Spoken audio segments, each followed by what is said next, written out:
You probably know someone like this. He's full of brilliant ideas and big dreams, with that unmistakable spark in his eyes, like someone destined for something remarkable.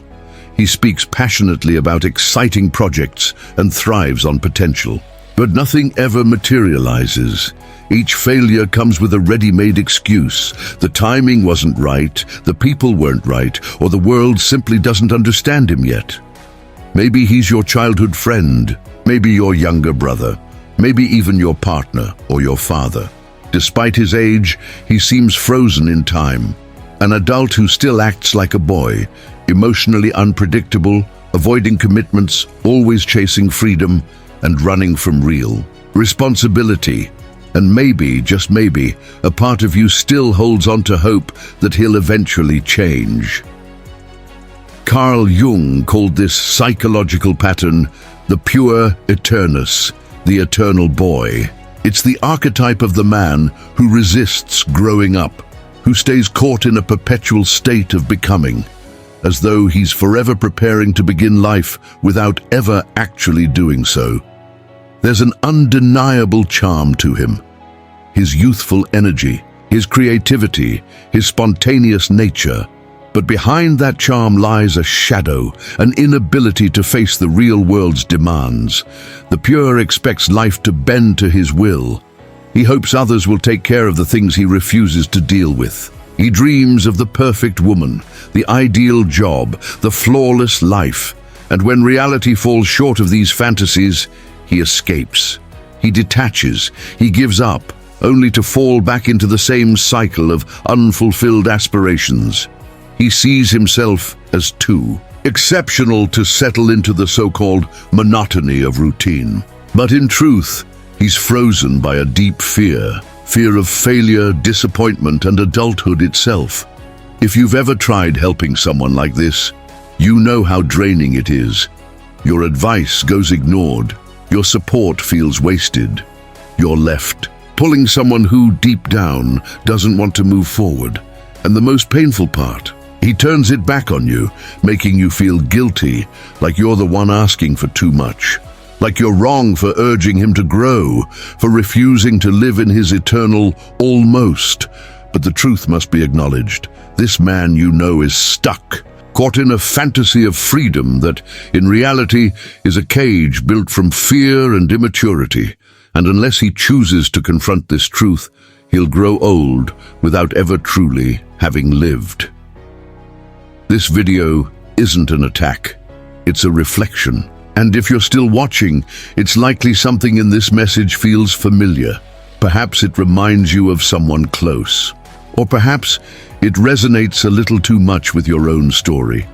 The path of the Puer Aeternus doesn't have to end in stagnation, but change can only begin when we choose to face the truth directly and without illusion. Let's talk about that. The Puer Aeternus is more than just a personality type. It's a profound archetype, a psychological force operating unconsciously in many men, often mistaken for charisma, spontaneity, or a free spirit. Beneath its appealing surface lies something more serious, a near instinctual resistance to growing up. Carl Jung identified this pattern in both his patients and in mythologies across cultures. The Puer represents someone who refuses to leave the paradise of childhood, the psychological womb of the mother, where all needs are met and challenges are shielded. He lives under the illusion of a bright future that never materializes. He sees himself as a divine child, a chosen or unique figure. Yet in reality, he avoids responsibility and self-direction. You've likely encountered this firsthand. Men who frequently change jobs, always searching for deeper meaning, who launch into projects with enthusiasm, only to abandon them when faced with the slightest challenge, who fall deeply in love but withdraw once emotional maturity is required.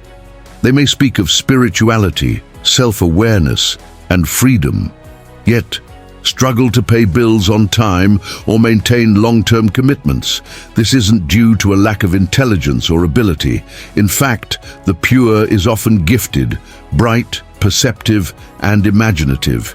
He is closely linked with creativity and inspiration. But it is precisely this attachment to the world of ideas that causes him to avoid the demands of real life. He seeks to soar without preparing his wings, craves love without responsibility, desires success without dedication, and wants the benefits of adulthood without embracing its trials. And when reality fails to meet these expectations, he lashes out, blaming society, his upbringing, or life itself, but never himself. Jung noted that the Puer Aeternus suffers from a disconnection with time. He lives perpetually in a not now, always waiting for the perfect moment, the ideal partner, or a better phase. He dwells in the future, never in the present. Because of this, he doesn't truly live. He merely exists, sustained by dreams that gradually become emotional burdens. However, there's another aspect to this story. Despite his immaturity, the Puer holds a vital energy that should not be ignored. He embodies inner youth, inventive thinking, and the ability to imagine life anew. The issue is not the childlike spirit within the man. It's when that child governs his entire life. And this is the turning point we must now understand, when the Puer's brilliance begins to fade and his shadow starts to take over. Let's explore the darker side of the man-child and how this hidden force quietly undermines everything around him. If this message is resonating with you, consider subscribing to the channel. Thank you for your continued support. There's something undeniably captivating about a man influenced by the Puer Aeternus archetype. He's light-hearted, effortlessly spontaneous, speaks like a poet, dreams like a visionary, and seems untouched by time. He resists conventions, rejects labels, and avoids attachments. And for many, this is precisely the appeal. He seems fascinating, free, and who doesn't long for freedom in a world overwhelmed by responsibilities, commitments, and monotonous routines? But here lies the deception. What looks like freedom is actually a well-crafted illusion, masking what he fears the most, reality. The Puer Aeternus is not truly free. He's running from pain, failure, rejection, frustration, and the unstoppable passage of time. He avoids the burden of owning his life, dodging every choice, delaying every decision, and shifting every responsibility. Each escape deepens the prison he mistakes for independence. You've likely seen it firsthand. He claims he's too extraordinary for a conventional job, but beneath the surface lies a fear of routine, structure, and long-term commitment. He says relationships are restrictive, yet it's not freedom he's seeking. It's a deep fear of vulnerability, of being truly known, of being answerable to someone.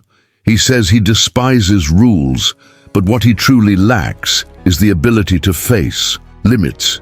The freedom he presents to others is nothing more than an immature refusal to deal with life's hardships.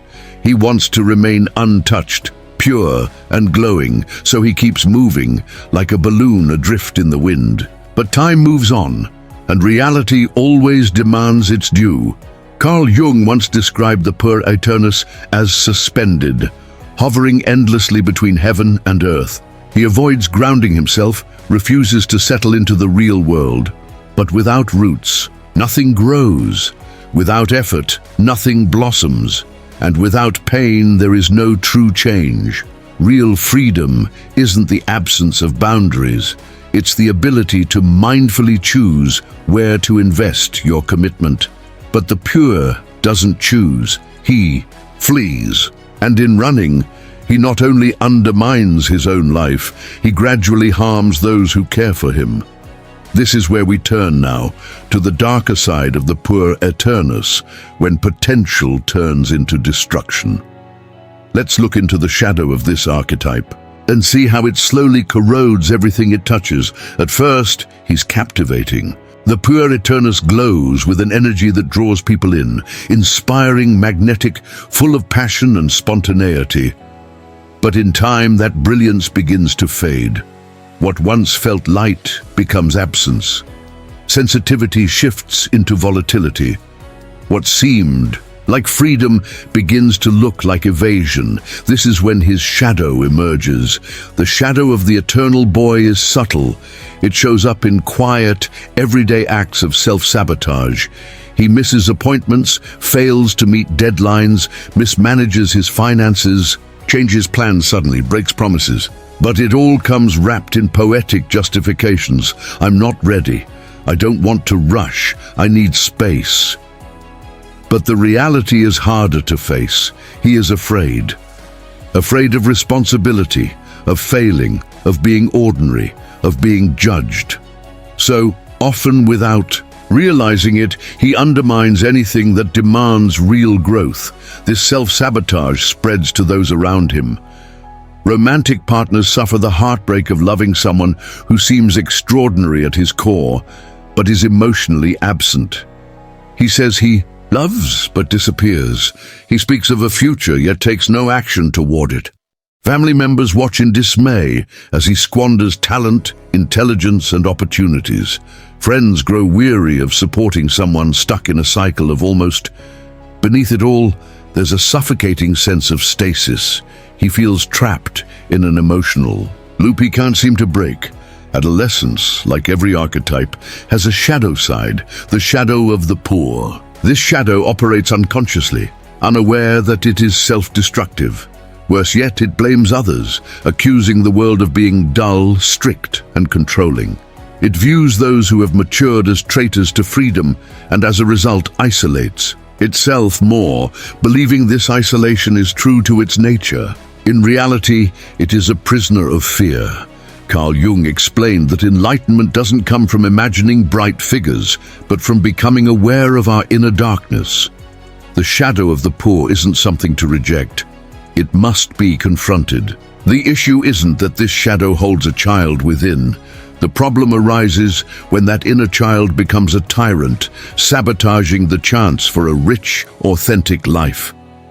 This self-sabotage runs deep because the poor archetype is rarely alone. Behind it stands a silent presence that fuels its behavior and keeps it trapped. This is the symbolic mother. In the next section, we'll explore how this hidden dynamic works, the psychic dependence on the eternal mother that keeps the poet stuck in emotional childhood, and why breaking free from this bond is essential. No Puer Aeternus appears from nowhere. Almost every man who resists growing up is held back by a quiet figure, sometimes loving, sometimes suffocating, who shields him from the world but also stops him from facing it. In Jungian psychology, this figure is called the archetypal mother. When her presence becomes too strong, she turns into the devouring great mother, one who traps instead of giving life.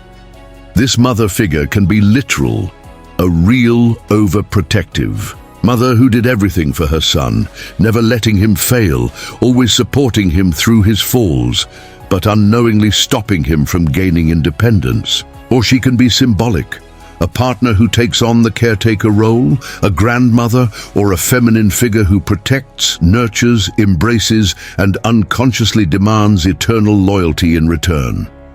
The poor archetype then becomes a man who looks to women, not for partnership but as mother substitutes, someone who understands without demanding, accepts without challenging, supports without limits. This symbiotic relationship feels safe, but is deeply harmful because it blocks real engagement with the world. As long as he is cared for, he avoids acting, deciding, or growing. He stays trapped in a state of eternal emotional childhood, waiting for the women around him to solve what he refuses to face. Often, the symbolic mother is caught in this pattern too. She believes she's helping and loving, but in truth, she fuels a cycle of psychic dependence that drains both their energies. Jung was clear. The greatest tragedy is when the mother refuses to let the child be born. Psychologically, this means the body may age, but the psyche remains immature, childlike, waiting for comfort instead of finding stability. This pattern becomes even more serious when someone with a sense of lack enters a relationship. He falls in love quickly, idealizes his partner, and places unrealistic expectations on her, as if she could fill all the inner emptiness he refuses to face himself. But when the relationship calls for depth, commitment, or responsibility, he pulls away. He distances himself, sabotages the connection, or worse, blames the other person. Deep down, he never truly wanted a partner. He wanted a mother disguised as a lover. Breaking this cycle is painful. It requires separation and cutting the psychic bond. However, this break is what starts the real process of becoming an individual. Growth is painful, but not growing is even more so. This is exactly what we will discuss now, the path to maturity and the unavoidable cost of leaving behind psychic childhood. It's time to explore the transformation, how someone caught in. This pattern can stop running and start building their own inner foundation. If this message speaks to you, my ebook Beyond the Shadow offers valuable insights. It explains Jung's core concepts and provides tools for deeper self-understanding. The link is in the pinned comment. There comes a point in life when the mask begins to fall away. Unmet dreams weigh heavily, failed relationships leave wounds, and a life once full of open possibilities starts to feel restricted. At this moment, the person still trapped in the grip of inner poverty must face themselves and ask, how long will I live as if time is unlimited? This is the turning point. The moment when the pain of staying immature outweighs the fear of growing up. But growing up is not a smooth process. Jung was clear and uncompromising about this journey. He said individuation, the process of becoming truly oneself, is like a psychic birth. And like any birth, it involves pain, loss, and symbolic death. The first step is to confront the collapse of illusions. It means realizing life won't wait for you to be ready, that there's no perfect time and no one will rescue you. It's accepting that the real world isn't hostile, but the only place where genuine change can happen. Growing up doesn't mean losing your true self. It means building it. But this requires mourning the idealized child, the imagined life, the promises that never came true, and above all, the symbolic death of the mother figure that once protected that child. Within does not mean suppressing your creativity, your lightness, or your dreaming spirit. It means no longer using that part of yourself as an excuse to avoid life. It's about allowing the boy inside to continue existing, but now guided by the wisdom of the man. Maturity demands structure, consistency, and intentional effort. It means saying no when escaping feels easier, committing even when you want freedom, working with focus even when inspiration is absent, and being present in a relationship even after idealism fades. It means trading the thrill of the new for the lasting strength of continuity. Here lies the secret. When the eternal boy is embraced by the mature man, he doesn't vanish. He transforms. He becomes the source of creativity, vision, and intuition, now channeled through a steady, mature mind capable of action in the world. This is true rebirth, when the eternal boy stops fleeing reality and starts building with it. But this transformation is difficult and doesn't happen automatically. Many men feel lost or overwhelmed at this stage. They recognize the need to change, know the era of psychic childhood is over, yet don't know how to take control of their lives. That's why this video continues. The next segment speaks directly to those in this transition, those who want to grow but aren't sure how. The time for truth is here, and the choice to grow is in your hands. If you've watched this far, it's because something inside you senses the urgency of these words. Maybe you've noticed this pattern in someone close, or even in yourself. There's no shame in that. All of us, to some degree, are tempted to remain children in a world that calls for maturity. We have all avoided responsibility, dreamed of shortcuts, and hoped for comfort before we were ready to face life. But the truth is clear and uncompromising. Life doesn't wait. It demands tests and challenges. Sooner or later you must choose, stay trapped in the world of empty promises or cross into the realm of fulfillment. This crossing happens only when you decide to grow, not when you feel ready or when conditions are perfect, but when you summon the courage to stop running. Carl Jung said that anyone who avoids confronting their own demons will encounter them repeatedly throughout life. The eternal boy is one such demon hiding behind the masks of freedom, authenticity, or misunderstood genius. But in reality, it erodes your foundation and blocks lasting growth. It won't disappear on its own. You must face it, accept it, integrate it, and most importantly, choose to be greater than it. Maturity begins when you stop waiting for someone to save you and start saving yourself. When you realize responsibility is not a cage, but a path to strength. When you understand that true freedom is not doing whatever you want, but having the inner discipline to choose what's necessary. Now, I want to hear from you. Which part of this video impacted you the most? Share your thoughts in the comments below. Sometimes writing down what you feel is the first step to making it real. If this video made you think, share it with someone who needs to hear this. Someone stuck in the same cycle, maybe unaware of it. And this is just the beginning. The next video is just as vital. It will reveal another key part of this journey.